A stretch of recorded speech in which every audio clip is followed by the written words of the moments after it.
बिस्मिल्लाहिर्रहमानिर्रहीम सल्लल्लाहु तआला अला मुहम्मद व अला आलिहि व सहबिहि व बारिक वसल्लम। स्टूडेंट्स, आफ्ताब अतारी आपसे मुखातिब हूँ। आज हमारा bank reconciliation statement with the help of revised cash book का लास्ट क्वेश्चन है एम आरफ और सुहेल अफजल की बुक फाइनेंशियल अकाउंटिंग की से, और उसका ये चैप्टर नंबर 8 है, जिसका ये आज लास्ट क्वेश्चन हम bank reconciliation statement with the help of revised cash book कर रहे हैं। बहुत जरूरी है कि इस क्वेश्चन को करने से पहले प्रीवियस तमाम कॉन्सेप्ट्स आपके जो है वो क्लियर हो चुके हों। इस वक्त आपके सामने जो है वो पूरी प्लेलिस्ट जो है वो बैंक रिकॉन्सिलिएशन स्टेटमेंट की मौजूद होगी, उसका लिंक होगा। आप उस लिंक के ऊपर क्लिक करके प्रीवियस तमाम लेक्चर्स को अच्छे से देख सकते हैं। आज का क्वेश्चन पेपर के पॉइंट ऑफ व्यू से भी एक अहम क्वेश्चन है, और इसको bank reconciliation statement with the help of revised cash book में से सबसे मुश्किल जो है वो तस्वर किया जाता है। तो देखते हैं जी ये कितना मुश्किल है। हमारे पास उसने एक छोटी सी कैश बुक ऊपर दी हुई है। कैश बुक में उसने ये बताया है कि जनाब हमारा बैलेंस बीडी जो है वो 56,280 है, रसीट्स है जो हमें रिसीविंग हुई है, और क्रेडिट साइड पे पेमेंट्स हैं जो हमने अदायगियां की हैं, और साथ में बैलेंस सीडी है। जो बैलेंस सीडी है 38,400 ये क्लोजिंग बैलेंस है। ये पिछले साल का पिछले मंथ का क्लोजिंग है, तो हमारे लिए ये ओपनिंग होगा। लिहाजा हम इस बैलेंस को उठा के तो अपना bank reconciliation statement with the help of revised cash book में यूज करेंगे। तो जनाब ये जो बैलेंस सीडी है जो कि क्लोजिंग बैलेंस है, ये हमारे लिए ओपनिंग है। हम इसको यहाँ डेबिट साइड पर लिखेंगे किस नाम से? बैलेंस ब्रॉट डाउन के नाम से, क्योंकि प्रीवियस ईयर का, प्रीवियस पीरियड का, प्रीवियस मंथ का ये क्लोजिंग होता है, लेकिन हमारे लिए ये ओपनिंग होता है। अब देखिए ये लिखा किस साइड पे था? ये लिखा हुआ था क्रेडिट साइड पे। हाँ, हमने इसको किस साइड पर लिखना है? हाँ, हमने इसे डेबिट साइड पर। क्यों जी? क्योंकि बैलेंस सीडी क्रेडिट साइड पे आने की वजह ये थी कि डेबिट साइड पड़ी थी, लिहाजा ये था ही डेबिट बैलेंस, इसलिए वापस हम उसे लिख भी कहां रहे हैं? डेबिट जो है वो साइड पर लिख रहे हैं। तो जनाब ये है 38,400। उसके बाद जो है हम जनाब अभी जो है वो मजीद बात को आगे बढ़ाते हैं, और हमारा पहला जो है वो इसमें अब पार्टिकुलर है। पहला पार्टिकुलर है। पहले पार्टिकुलर में क्या है? पहले पार्टिकुलर में जनाब अली हमारे पास है, कह रहे हैं बैंक चार्जेस। बैंक ने हमसे चार्जेस जो है वो लिए। भाई बैंक जब भी हमसे चार्जेस लेता है तो अंडरस्टूड है उससे हमारे अकाउंट में कमी होती है। तो लिखा हुआ है bank charges ₹1400 shown on the bank statement have not recorded in cash book.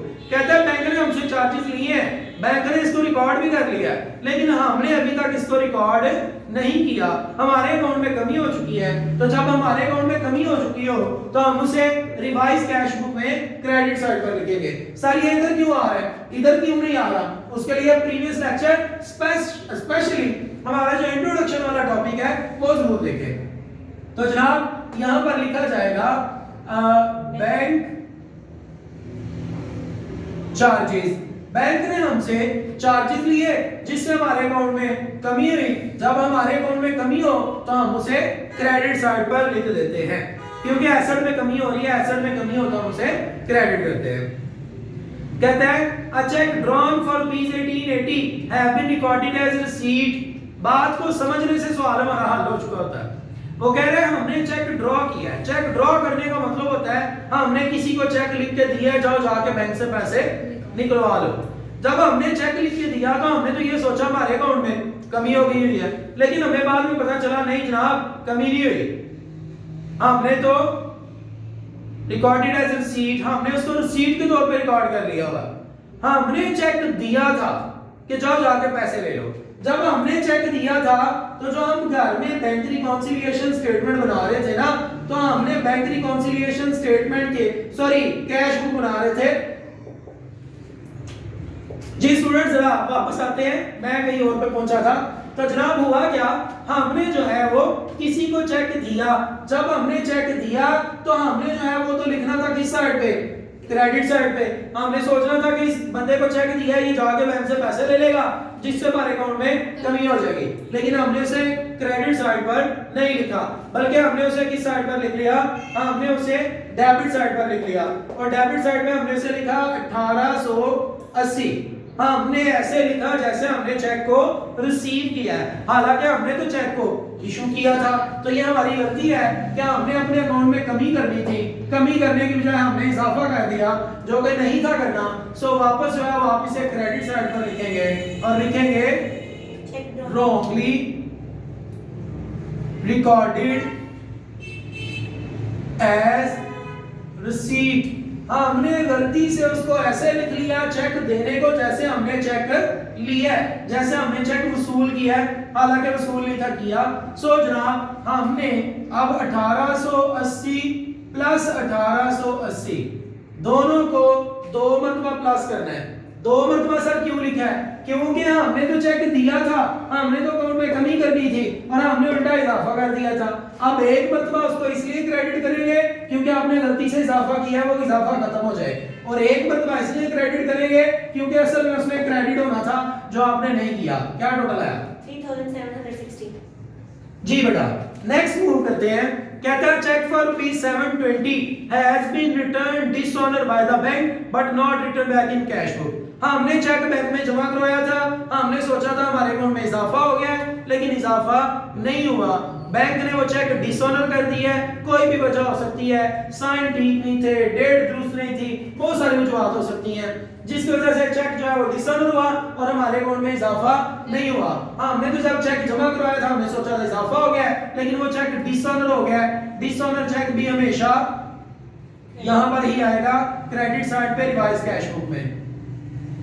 Dishonour check के चेक जो है वो हमारे अकाउंट में जमा नहीं हुआ, डिसऑनर हो गया हुआ है, और वो कितना है 720। ये भी हमने इधर लिखा है। कौन कौन सी चीजें हैं जो यहाँ पर नहीं लिखनी बल्कि बैंक रिकॉन्सिलिएशन स्टेटमेंट में लिखनी है? वो 6 चीजें हैं। Unpresented cheque, uncredited cheque, uncollected cheque, omitted cheque और अनक्लियर्ड चेक और बैंक एरर। ये आप डिटेल में अगर सीखना चाहें तो प्रीवियस तमाम लेक्चर्स में यही हम डिस्कस करते रहे हैं जनाब। उसके बाद कहता है opening balance of the cash book should have been brought down as 58,800 instead of 56,280। सवाल समझने वाला है। हमारे पास यहाँ पर उसने कैश बुक जो दी हुई थी ना सवाल में, उसमें उसने ओपनिंग बैलेंस बताया 56,280 डेबिट साइड पे 56,280। कहता नहीं नहीं ये 56,280 नहीं था, होना चाहिए, ये होना चाहिए था कितना जनाब? ये होना चाहिए था 58,800। हमने तो कम लिखा हुआ है डेबिट साइड पे, हमने ओपनिंग बैलेंस कम लिखा है, तो जितना कम लिखा है उतना मजीद लिखेंगे। तो हम लिखेंगे opening balance was under cost. जो हमारे पास सवाल के अंदर ओपनिंग बैलेंस है ना उसकी बात हो रही है। सवाल के अंदर जो ओपनिंग बैलेंस है वो है 56,280। कहता है ये 56,280 नहीं, ये होना चाहिए था 58,800। तो ये तो हमने कम लिखा हुआ है, जितना कम लिखा है उतना इधर लिखेंगे। 58,800 में से 56,280 माइनस कर दें तो कितना कम था? 2,520। 2520 रुपए कम लिखा था, हमने वो भी लिख दिया। मजीद आगे बात बढ़ाते हैं। कहता है 3 चेक हमने इशू किए सप्लायर को। चेक इशू करने का मतलब होता है हमने किसी की पेमेंट करनी थी, इसको चेक दे दिए। जब हमने 3 चेक दिए हमने सोचा हमारे अकाउंट में कमी हो गई है तीनों चेक से। हमने अपने पास कैश बुक में क्रेडिट साइड पर लिखे होंगे तीनों चेक 85,60 का, 14,800 का और 1,200 का। हमने तीनों चेक इशू कर दिए, जाओ जाके पैसे ले लो।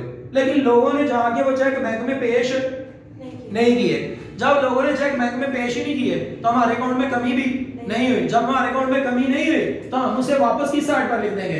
डेबिट साइड पे। ये अनप्रेजेंटेड चेक है, पहली लाइन छोड़ देंगे और यहां लिखेंगे अनप्रेजेंटेड चेक। तीनों को टोटल करके क्या आया? 24,560। जी 24,560 हमने डेबिट साइड पर लिखा। क्यों? क्योंकि जब हमने चेक इशू किए थे हमने क्रेडिट साइड पर लिख दिया था तीनों चेक्स को। हमने सोचा था लोग जाके पैसे ले लेंगे, लेकिन लोगों ने तो जाके पैसे नहीं लिए, जिसकी वजह से हमारे अकाउंट में कमी नहीं हुई। जब हमारे अकाउंट में कमी नहीं हुई तो हम बिल उसे क्रेडिट क्यों करें? सो हमने वापस उसे उठा के किस साइड पर लिख दिया? डेबिट साइड पे। नेक्स्ट बेटा सेकंड लास्ट है। कहता है pay-in slip of the month of July showing a deposit of ₹61,680 has not yet been credited by bank. Pay-in slip किसको कहते हैं जी? पेन स्लिप एक ऐसा डॉक्यूमेंट होता है जिसकी मदद से आप बैंक में पैसे जमा करवाते हैं। तो अगर आपको कोई पे इन स्लिप दिखाए ना तो इसका मतलब ये होता है उसने अपने अकाउंट में पैसे जमा करवाए हैं। तो पे इन स्लिप हमेशा यही शो करती है कि हमने बैंक में पैसे, तो जनाब कहते हैं हमने ना बैंक में पैसे जमा करवाए हैं 61,680 have not yet been credit, लेकिन बैंक ने अभी तक क्रेडिट, भाई बैंक अगर हमें क्रेडिट करे तो इससे बैंक कहता है कि तुम मेरे लिए लायबिलिटी बन गए हो, क्योंकि लायबिलिटी में जब भी इजाफा हो तो उसे क्या किया जाता है, क्रेडिट किया जाता है। तो वो कह रहे हैं नॉट क्रेडिट, बैंक ने क्रेडिट, आपने पैसे जमा करवाए लेकिन बैंक कह रहा है कि नहीं तुम मेरी लायबिलिटी, तो बैंक जब तक आपको अपनी लायबिलिटी नहीं मानेगा आपके अकाउंट में इजाफा नहीं होगा। ये सादा सी बात है। आप किसी से पूछ रहे हैं भाई मैंने तुमसे पैसे लेने हैं, ये जब तक ये नहीं ना कहेगा हाँ जी मैं आपने मुझसे लेने हैं तब तक ये मुझे पैसे नहीं देगा। मतलब ये है कि ये पहले मुझे अपनी लायबिलिटी माने, मैंने आपसे पैसे लेने हैं, कहता जी सर लेने हैं, इसका मतलब वो मुझे अपनी लायबिलिटी मान रहा है। इसी तरह बैंक को अगर हम कहें भाई हमने तुम्हें पैसे जमा करवाए हैं तो हमने तुमसे वापस लेने हैं, अगर बैंक ने कहा ना हाँ वाकई तुमने वापस लेने हैं, इसका मतलब बैंक आपको अपनी लायबिलिटी मान रहा है। तो जब बैंक आपको अपनी लायबिलिटी मानेगा उससे आपके अकाउंट में इजाफा होगा। तो बैंक कह रहे हैं not credit by bank, bank ने आपको क्रेडिट ही नहीं किया, बैंक ने क्रेडिट नहीं किया तो इसका ये मतलब है बैंक आपको अपनी लायबिलिटी नहीं मान रहा। जब बैंक आपको अपनी लायबिलिटी नहीं मान रहा इसका मतलब हमारे अकाउंट में इजाफा भी नहीं हुआ। सो हमने तो जब चेक बैंक में जमा करवाए थे 61,680 तो हमने तो सोचा था कि हमारे अकाउंट में तो इजाफा हो गया, हमने तो डेबिट साइड पर लिख दिया, लेकिन बैंक ने हमारे अकाउंट को क्रेडिट, सो हमारे अकाउंट में इजाफा, सो हम वापस उसे किस साइड पर लिखेंगे, ये जी हमारे अकाउंट में इजाफा नहीं हुआ, सो हमने इसे क्रेडिट साइड पर लिख दिया। ये है अनक्रेडिटेड चेक। हाँ हमने चेक बैंक में जमा करवाए 61,680 लेकिन हमारे अकाउंट में इजाफा नहीं हुआ, सो हमने इसे वापस किस साइड पर लिख दिया, क्रेडिट साइड पे। और लास्ट है स्टूडेंट्स हमारे पास, लास्ट में वो कह रहे the bank has wrongly debited a cheque, bank ने गलती से एक चेक को डेबिट कर दिया, कितने का, 2880 टू द ट्रेडर अकाउंट। हाँ हमने ना एक चेक पता नहीं बैंक में दिया भाई था कि नहीं, लेकिन बैंक ने हमारे अकाउंट को 2880 से डेबिट कर दिया। बैंक जब हमें डेबिट करता है ना तो इसका मतलब ये होता है बैंक कह रहा है तुम मेरे लिए लायबिलिटी नहीं, तो जब बैंक ये कह दे कि तुम मेरी लायबिलिटी नहीं हो तो इसका मतलब हमारे अकाउंट में इजाफा नहीं हुआ, और अगर इजाफा हुआ था ना तो अब क्या हो गया, कम हो गया। तो बैंक ने आपको डेबिट करके आपको ये मैसेज दिया है तुम मेरी लायबिलिटी, तो जब बैंक ये कह दे कि तुम मेरी लायबिलिटी नहीं हो इसका ये मतलब होता है कि आपके अकाउंट में पैसे मौजूद नहीं है। सो हम इसको किस साइड पे लिख देंगे, क्रेडिट साइड पे। आमतौर पे स्टूडेंट को ये रटा लगवाया जाता है कि बेटा जब बैंक क्या करेगा, क्रेडिट तो तुम डेबिट कर देना, बैंक डेबिट करे तो तुम क्रेडिट कर देना। भाई वजह क्या है, क्यों ऐसा करना है, तो उसकी वजह इस वक्त मैं आपको बता रहा हूं कि बैंक ने आपको गलती से डेबिट किया, आपने किया क्रेडिट ही है, लेकिन क्यों, क्योंकि बैंक जब आपको डेबिट करता है तो बैंक ये सोच के डेबिट करता है ये बंदा मेरे लिए लायबिलिटी नहीं है, मेरी लायबिलिटी कम हो गई है, लायबिलिटी कम हो तो according to rule of debit and credit उसको डेबिट किया जाता है। तो बैंक ने तो अपनी लायबिलिटी को डेबिट किया है, बैंक जब अपनी लायबिलिटी को डेबिट करे तो इसका ये मतलब है कि बैंक कह रहा है तुम मेरे लिए लायबिलिटी नहीं हो, मैंने तुम्हारे पैसे नहीं देने। तो जब बैंक ये कहे मैंने तुम्हारे पैसे नहीं देने तो इसका मतलब ये हमारे अकाउंट में पैसे कम हो गए हैं। तो हम बेशक गलती से बाद की बात उसको दुरुस्त करेंगे, लेकिन फिलहाल तो हम रिकॉन्सिलिएशन कर रहे हैं ना, मैच कर रहे हैं। तो यहां लिखा जाएगा wrongly debited by बैंक। ले जी सवाल हमारा मुकम्मल हो गया, अब सिर्फ बैलेंस रह गया। अब हम क्या करेंगे, देखेंगे जो बड़ी साइड है उसको दोनों साइड पर लिखेंगे। ये साइड बड़ी है 40,920, 40,920 से माइनस किया ये सब चीजों को 35,040, 35,040। इस 35,040 को आप उठा के हमने यहाँ लेके आना है, इसमें हमने कह देना ये है हमारा बैलेंस कैरिड आउट। इस बैलेंस को उठा के ये जो पहली लाइन खाली छोड़ी थी यहाँ लिखना है, यहाँ हम इसको लिखेंगे किस नाम से, balance as per revised cash book. Cash book के मुताबिक कितने पैसे हैं जी, 35,040। सारी से डेबिट साइड पे क्यों लिखा है, क्योंकि बड़ी साइड कौन सी थी, डेबिट। डेबिट साइड बड़ी होने की वजह से ये जवाब इधर आया। सो ये बैलेंस है ही कौन सा, डेबिट बैलेंस। तो इस डेबिट बैलेंस को वापस डेबिट साइड पे हमने लिख दिया। तो जनाब अब हमने करना है इसका टोटल। हैवियर साइड हमारी यही है कि ये है, ये है। क्रेडिट साइड जी। 64,560 64,560 इसमें से माइनस किया डेबिट साइड को 4,960 4,960 इसको हम बोलेंगे ये है बैलेंस एज पर पासबुक। लेकिन हमने तो पढ़ा हुआ है कि पासबुक का बैलेंस जो है वो क्रेडिट होता है, ये किस साइड पे आ गया डेबिट पे, सो इसके साथ लिखेंगे ये ओवरड्राफ्ट है।